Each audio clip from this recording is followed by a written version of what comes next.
తీసుకున్నారు. అయితే వారికి ఏంటంటే బీజేపీ వారికి ఏంటంటే అధికారము తర్వాత బీజేపీ ఇవి రెండే కనపడుతున్నాయి. బీజేపీకి అధికారం రావాలి అంతే, ఇక మిగతా ఏమీ లేవు.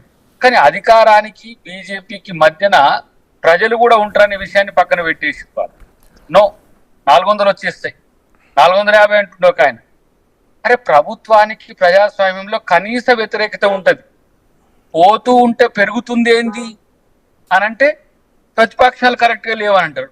మరి ప్రతిపక్షం నిజంగా ఆ పరిస్థితి ఉంటే మీకు ఈ భయాలు ఎందుకు? ఇలా మొత్తం ఎక్కడికక్కడికి పొత్తులు ఎందుకు? ఆయా ప్రాంతాల్లో ఉన్న ప్రాంతీయ పార్టీలను లొంగ తీసుకోవడం ఎందుకు?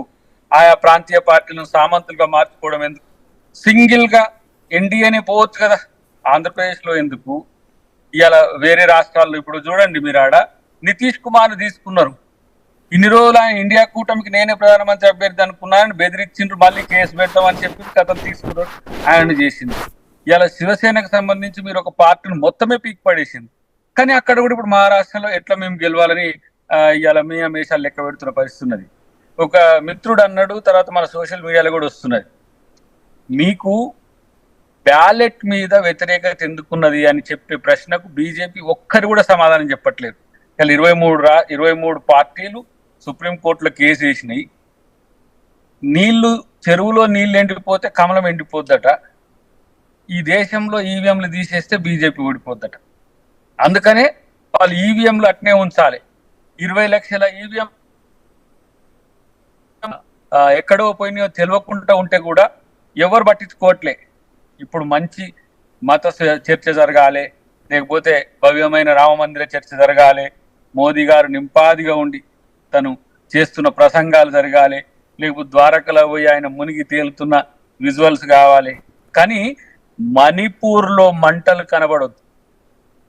ఈ దేశంలో ఒక గిరిజన ఆదివాసీ మహిళ ఈరోజు రాష్ట్రపతి, ఆమెను పార్లమెంట్ ఓపెనింగ్ కి పిలువరు, రాముని గుడి ఓపెనింగ్ కి పిలువరు. మణిపూర్ మంటలు అవుతున్నా కూడా మోదీ పోడు. మొన్న ఎంత విచారకరమైన సంఘటన మనం చూసినామంటే సోషల్ మీడియాలో ట్రోల్ అయింది. ఆ వెయిట్ లిఫ్టర్ సంథింగ్ ఆయన గెలిచిన తర్వాత స్పీచ్ ఇచ్చుకుంటూ సంతోషంగా చెప్పాలి కదా, మణిపూర్ని సందర్శించండి మోడీ గారని. ఇప్పటి వరకు మణిపూర్కు పోలే మోడీ గారు. ఇది ప్రజాస్వామ్యం అంటే. ఈ దేశంలో మహిళా రిజర్వేషన్ల బిల్లు తెచ్చిండ్రు ఓట్ల కోసం, కానీ మహిళలు మంటలో మాడిపోతుంటే కూడా పట్టించుకొని ప్రభుత్వం ఇది. దీనికి 400 సీట్లు రావాలన్నట.